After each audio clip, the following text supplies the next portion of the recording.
Guys, the new Death Star isn't really that bad. I mean, it's in contention for the most controversial set of all time, and I just think that is just totally ridiculous. I get that people want perfection for $1,000 and they don't feel like they're getting that, but if you actually stop and really think about it, what did you expect? I'm not saying that like you should set your standards low. I'm saying that literally, I don't really know how you're going to get better than this for $1,000. So this weekend, I went down to my Lego store, specifically for the Spider-Man CMFs. Totally fired, by the way. And also, as a side mission, I wanted to see if maybe there was, a display for the Death Star, because I was pretty hyped to see that. And, there was, but the guy was in progress building it, which was pretty cool to see, in progress. And guys, in person, this thing is fucking sweet. I mean, it's huge. It's enormous, man. I get that it's not what people, quote unquote, want. But like, dude, you really don't want just a giant ball. Because if you want that giant ball with a high quality exterior and interior, you're talking about like a $3,000 set here. The quality of the actual dioramas in this set are, diorama quality. I'd honestly argue that the throne room is actually better in this one. The railing, I'm not going to go on a tangent here, but it would be, absolutely enormous, and it would be just totally insanely overpriced. And what this set is, and what I honestly believe it should be, is just a giant Star Wars themed dollhouse. And, people might go, oh, that's immature. That's like, bro, we're talking about Lego Star Wars right now. Like, people are like, oh, it's childish. Like, dude, what are you talking about? It's childish. We're talking about toys here, man. It's a big dollhouse. Get over it. That's what it should be. And it's the best way to do the interior. The Death Star really isn't a ship, it's a location. I know it is a ship, but it doesn't act like the Millennium Falcon does. Sure, there's an interior to the Millennium Falcon, but you're really seeing a lot of the exterior.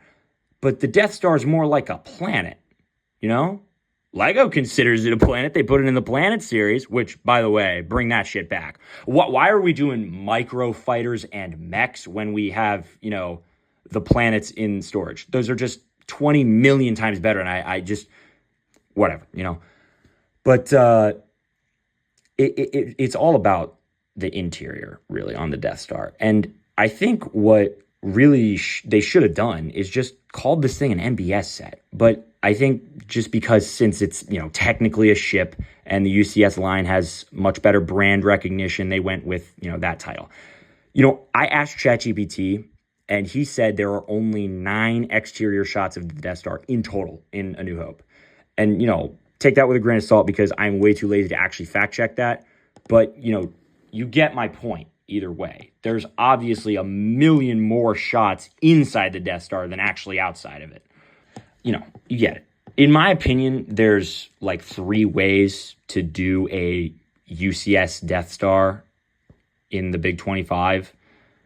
You've got the dollhouse route that they did. It's just a big celebration of the Death Star as a location, the scenes that are in it. It's just, this is a collective of both of the Death Stars. It's just a pretty big diorama, dollhouse. A diorama is really just a fancy way to say it's a, dollhouse. But, yeah, you also got like the other option, which is what they did in 2005, which is just a totally huge, fully exterior build of specifically the Death Star 2. Specifically the Death Star 2.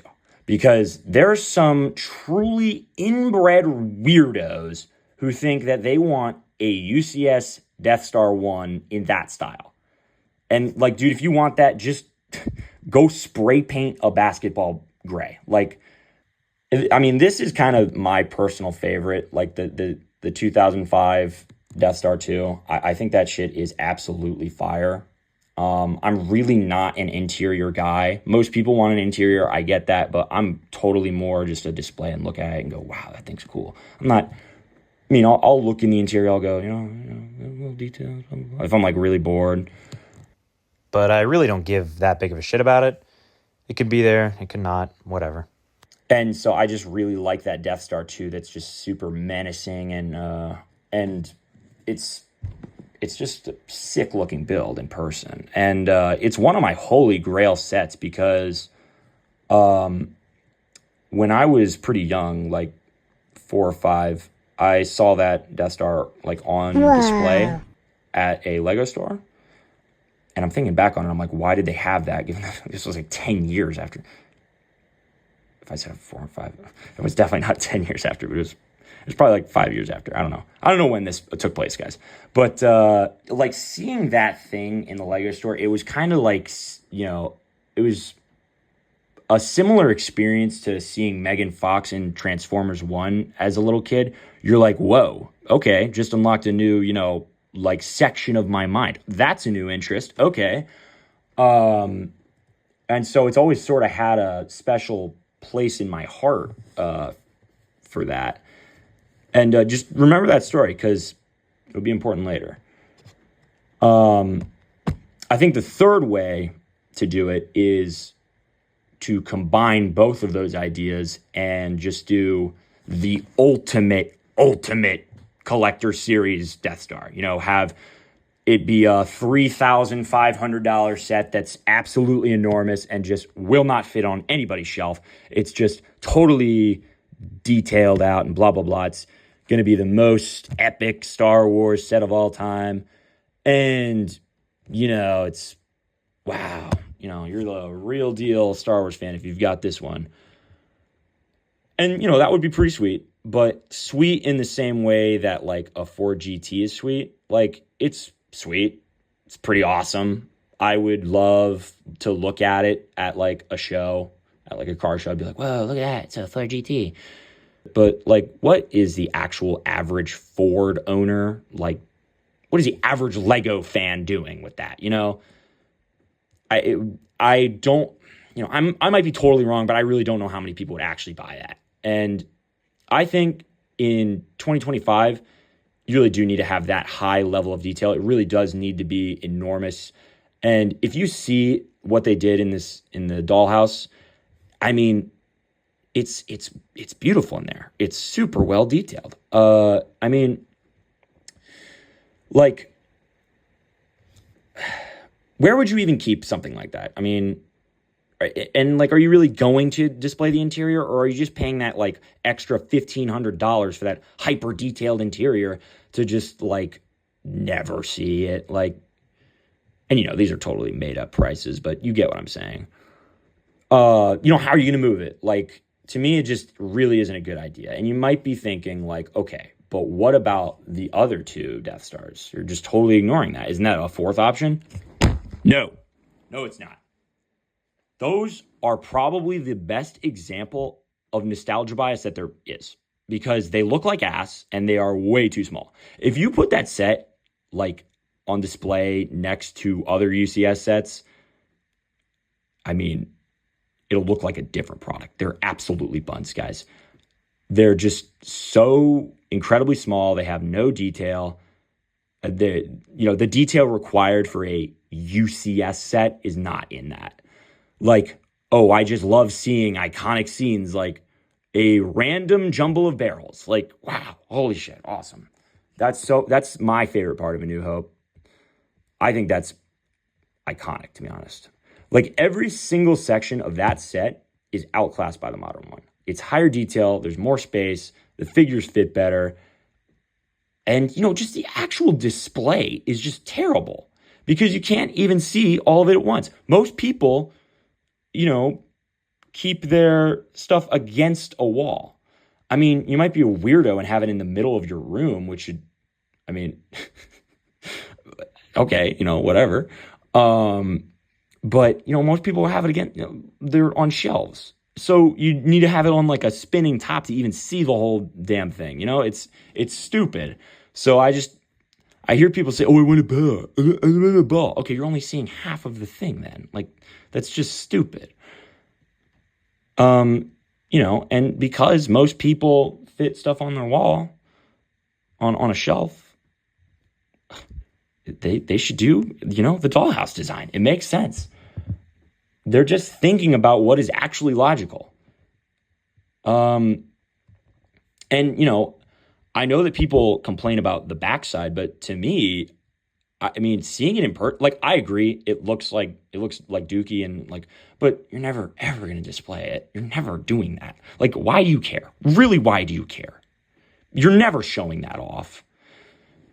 It's just saving you money. Like, you realize that, right? It's saving you money. If they detail that back, you're going to be paying an extra $150.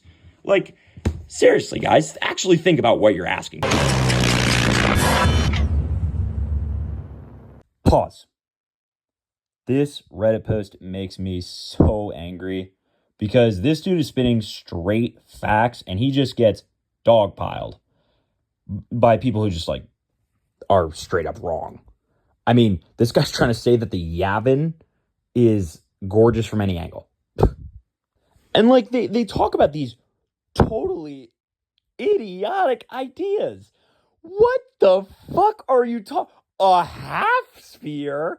Why? What's the point of that? Make it make sense, please. You want a half sphere? Oh, guys, do you guys want this side or this side? I'm actually at a loss for words about how stupid of an idea that is. I think people would complain even more because then you can't even fit it against the wall.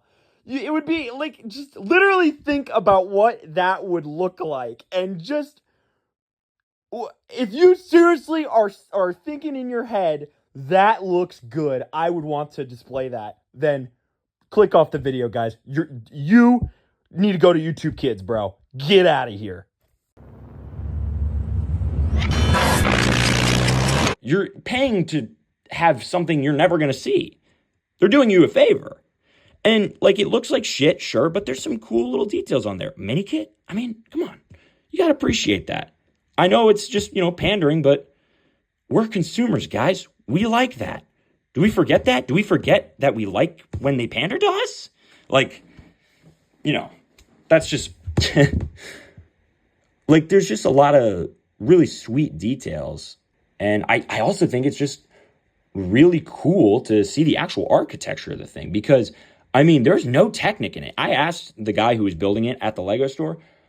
I mean, it's all brick built. It's just a giant wall. And I mean, if you have never built a UCS set, that's sweet. That is so sweet that there's almost no Technic in the entire set at all. It's all bricks. That sounds like a magical experience to build. I just think that's impressive. And there's some super sweet details on the interior that I absolutely love, like the fact that Grand Moff Tarkin's chair is a little bit taller, the fact that you can drop a figure all the way from the detention block to the trash compactor, that little sticker in Vader's quarters, absolutely hilarious. And I mean, come on, the hot tub trooper, come on, boys, we gotta appreciate that. And oh my God, the mini scale shuttle. I didn't even talk about the Imperial shuttle. Holy shit. That might be the second best model they've ever done behind the UCS, which is, perfect. And I think it looks better than the playsets they've done. I can't really think of them right now, so I might totally take this back. But yeah, and the hangar itself is absolutely gorgeous. I mean, people all agree that's the best part of the set. And guys, guess what? You literally could not do that if it was a sphere. You realize that, right? It's not possible because you need to have your perspective would have to be looking from the inside. You realize that, right? The coolest part of the set would not be in it. So I haven't heard anybody even mention that. I mean, I honestly kind of think the design of the build is pretty close to flawless. I'm not even saying I love it. It's really not even my thing. if I was interested in this dollhouse thing, if I was interested in actually looking at the scenes and moving around my figures, I'd love this, man. That would be the pinnacle of the Death Star for me. But that's not really how I would want mine, because I just, it's not for me. But there are definitely people who are definitely way in on this set. Any attack made by the rebels against this station would be a useless gesture, no matter what technical data they've obtained. This station is now the ultimate power in the universe. I suggest we use it. Don't be too proud of this technological terror you've constructed. The ability to destroy a planet is insignificant next to the power of the Force. However, this set is not perfect. There's some major issues with this thing, in my opinion, which really drag it down. Since I just talked about the hangar, I think starting off the GWP is probably a good idea. And, I mean, I don't think you really even need me to explain what's wrong with it. It's probably the most embarrassing build I've ever seen. I mean, people were saying it's like a 4+ set. I disagree. This is straight out of the womb. I mean, I really hate saying this because I don't claim to be any kind of mock builder, and I'm certainly not on the level of, being paid to do this kind of shit, but I could do better than this. I mean, I don't even know how this idea was even pitched and received well, because the original Death Star, people hated the TIE fighter in that. They hated it. It really does confuse me. There's not a single exclusive thing in it except for the box. Honestly, what's crazy is if they had just given the TIE pilot arm printing, I think this would have been fine, to be honest. Like if there was an exclusive figure, okay, there you go. It's all a GWP really needs. It's really not hard to make a good GWP, and somehow they managed to fuck up the most expensive set of all time. So whatever, whatever. But to me, that is not actually the biggest issue with this set. The biggest issue is lack of dual-molded legs. Because it is absolutely ridiculous that there's only one. Especially when not most, but a lot of these figures really do need them. The Grand Moff Tarkin figure is like so close to perfect. We were on the verge of greatness. If he just had his big black boots, it would be peak. So peak. Now, I'm not kidding. I really had this argument. A guy on this... Never mind, I'm not going to embarrass myself and tell you where I was arguing about Legos, but this guy was like, oh, we actually don't know if Tarkin wore the big black boots because Peter Cushing actually wore sandals and the camera just never shows his feet. Like, bro, shut up. I know. You can save your weird-ass, nerdy, foot fetish, facts for when Aragorn kicks the helmet and breaks his toe.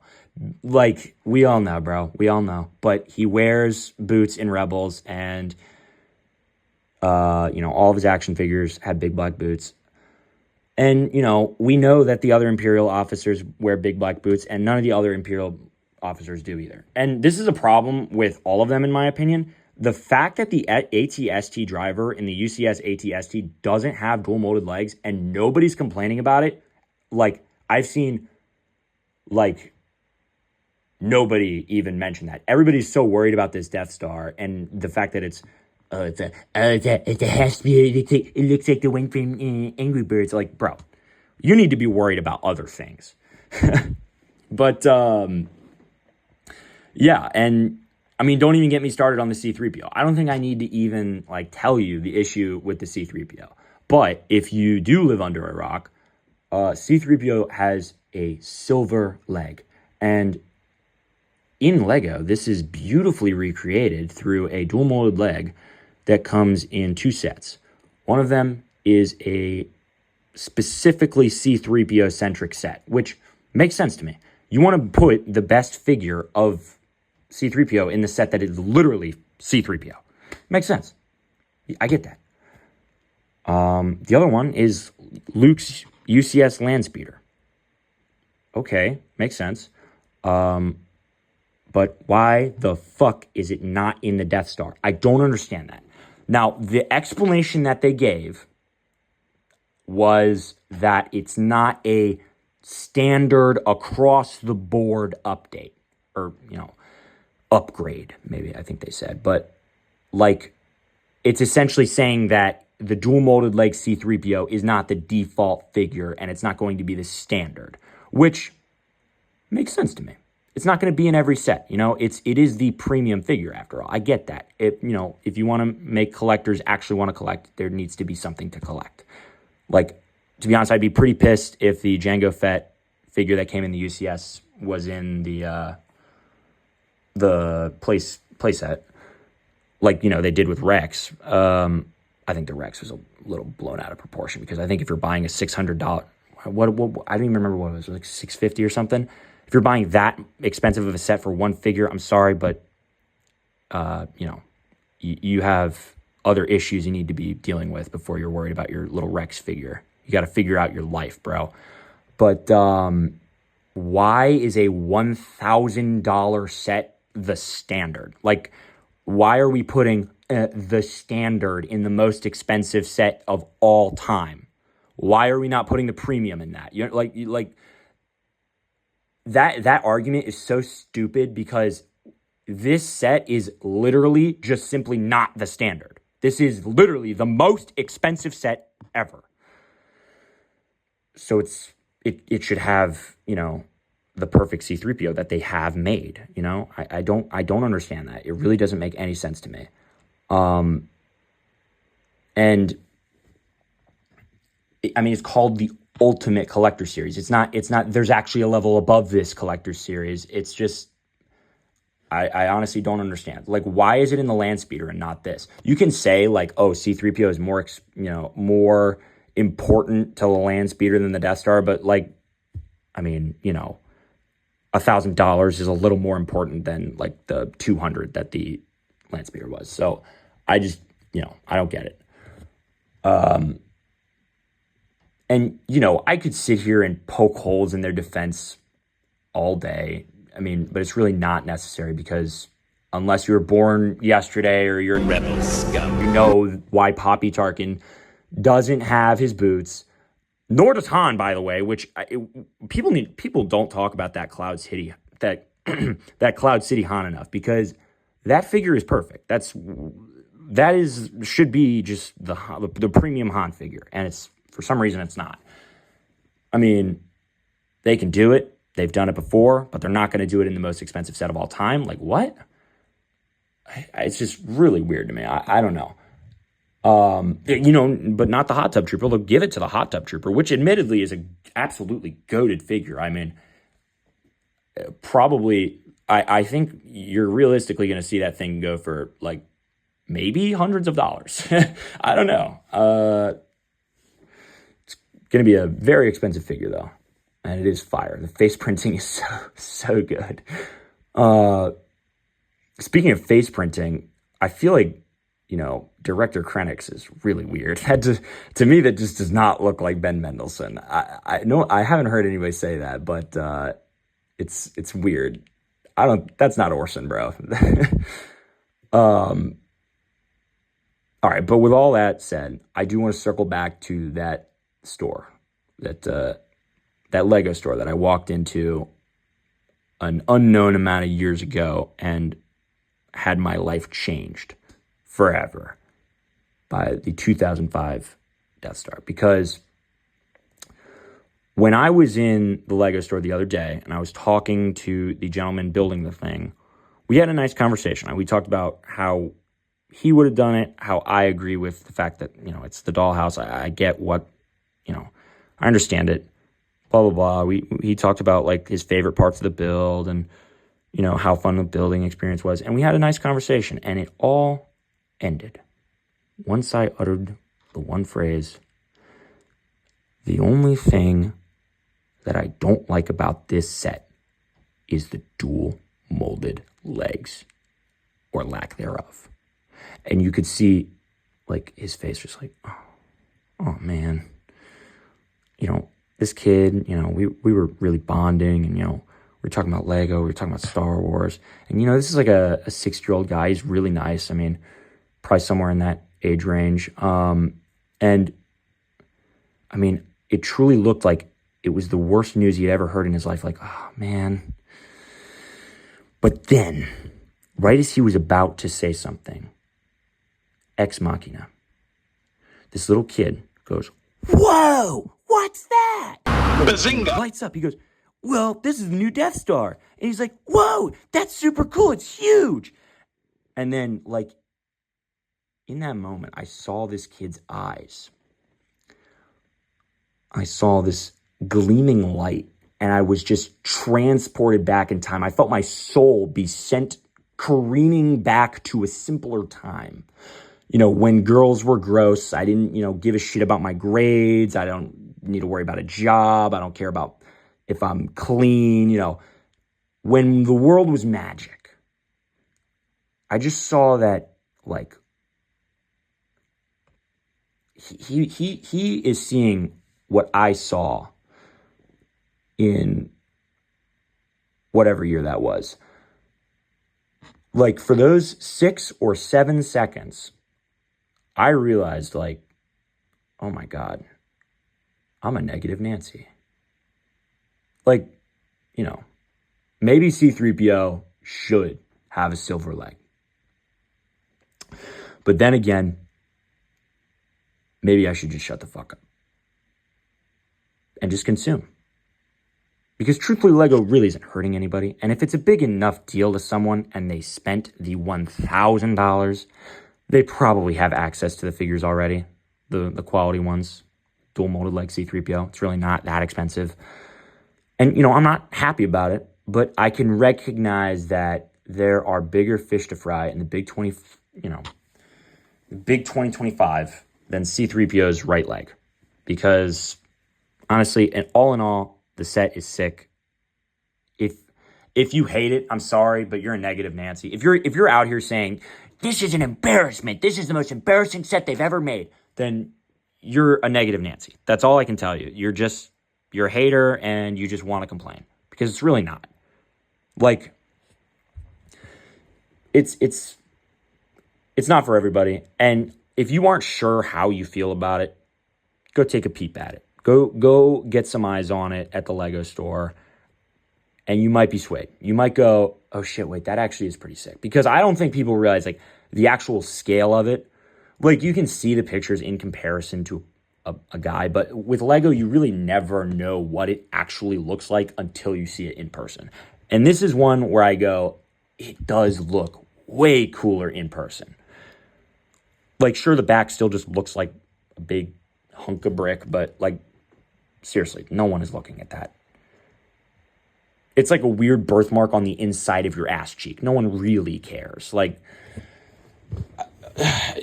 just don't even think about it. Just don't think about the back. If it really bothers you that much, cover it up yourself, bro. Or don't buy it. Maybe don't buy it. That's also probably a good idea.